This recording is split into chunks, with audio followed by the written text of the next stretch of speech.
বাংলাদেশ ইলিশের অভয়ারণ্য হলেও অধিকাংশ নাগরিকের সাধ্যের বাইরে ছিল এই জাতীয় মাছটি।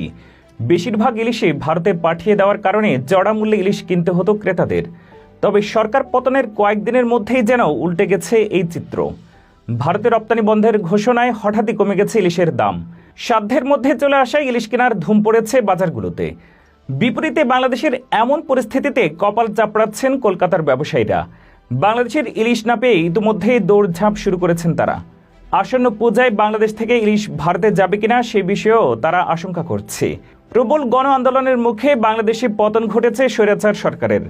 পদত্যাগ করে গত 5 আগস্ট ভারতে পালিয়ে যান সাবেক প্রধানমন্ত্রী শেখ হাসিনা। তবে বাংলাদেশের চলমান পরিস্থিতি এখনও সম্পূর্ণ স্বাভাবিক হয়নি, যার প্রভাব পড়েছে ভারতের পশ্চিমবঙ্গের মাছ ব্যবসায়ীদের উপরে। বাংলাদেশের রাজনৈতিক অস্থিরতার কারণে বন্ধ রয়েছে আমদানি রপ্তানি সমস্যার মুখে হাওড়ার মাছ ব্যবসায়ীরা। সমস্যার ফিরিস্তি তুলে ধরে একটি রিপোর্ট প্রকাশ করেছে ভারতীয় গণমাধ্যম এবিপি আনন্দ। বাংলাদেশে আন্দোলনের কারণে ভারতের সঙ্গে ট্রাক চলাচল বন্ধ করা হয়। সীমান্তে দাঁড়িয়ে আছে অসংখ্য ট্রাক। বেনাপোল এবং পেট্রোপোল সীমান্তে আটকে আছে ট্রাক।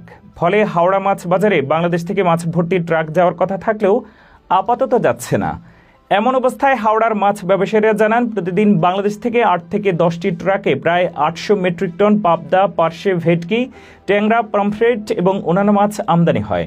অন্যদিকে ভারত থেকে 10 থেকে 12টি ট্রাকে প্রায় 100 মেট্রিক টন বোয়াল, রুই, কাতল, ভেটকি মাছ, কাজরি ও অন্যান্য মাছ বাংলাদেশে রপ্তানি হয়।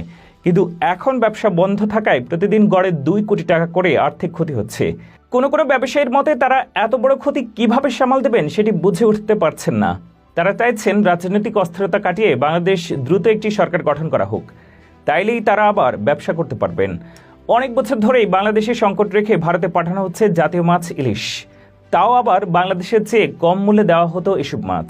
দেশের বাজারে প্রতি কেজি ইলিশের পাইকারি দর প্রায় 1400 টাকা, কিন্তু রপ্তানিকারকরা 1100 টাকা কেজি দরে ভারতে ইলিশ পাঠাতেন। প্রতি কেজিতে 300 টাকা লোকসান দিয়ে কিভাবে ভারতে ইলিশ পাঠানো হচ্ছে তার উত্তর খুঁজে ফিরছেন অনেকেই। এদিকে 1100 টাকা কেজি দরে যাওয়া ইলিশই কলকাতায় বিক্রি হতো 2000 থেকে 2100 টাকায়। বাড়তি বিক্রির এই টাকা দেশে আসত হুন্ডির মাধ্যমে। মাছ থেকে বিপুল অঙ্কের বৈদেশিক মুদ্রা আয় থেকে বঞ্চিত হতো দেশ। ডলার সংকটের এই সময়ে ইলিশ ব্যবসায়ীদের এমন কর্মকাণ্ডে হতবাক সবাই। বিষয়টি তদন্ত করে শাস্তির দাবি উঠেছে। একাধিক সূত্র জানিয়েছে, বাংলাদেশের রপ্তানিকারকরাই মূলত নিয়ন্ত্রণ করে কলকাতার পদ্মার ইলিশের বাজার। এখন তো সরকারিভাবে আসছে ইলিশ, বাকি সময়টা এরা পাঠায় চোরাই পথে। এরকম চোরাই ইলিশের বড় একটি চালান ধরা পড়েছে গত সপ্তাহে। আগরতলা সীমান্তে তা আটক করে বিএসএফ। বাংলাদেশি রপ্তানিকারক অনেকেরই এখানে ফ্ল্যাট বাড়ি রয়েছে। হাওড়া বাজারের কাছে খুলনার এক রপ্তানিকারকের আছে বেশ দামি ফ্ল্যাট, বাড়িও আছে কয়েকজনের। বিষয়টির আংশিক সত্যতা স্বীকার করে বরিশালের এক মৎস্য আড়তদার বলেন, সব রপ্তানিকারকেরই নিজস্ব লোক আছে কলকাতায়। পাইকারি বাজারে বিক্রির বিষয়টি আমরাই দেখি। দেশের চেয়ে কম দামে ইলিশ রপ্তানির বিষয়ে তিনি বলেন, এখানে 3টি ভিন্ন ধরে বিক্রি হয় ইলিশ। এলসি সাইজ যেমন 58 থেকে 60 হাজার, তেমনি ছোট সাইজের দাম 35 থেকে 40 হাজারের বেশি নয়। আমরা গড়ে কিনে গড়ে পাঠাই। এসব কারণে এলসি রেট 1100 টাকা।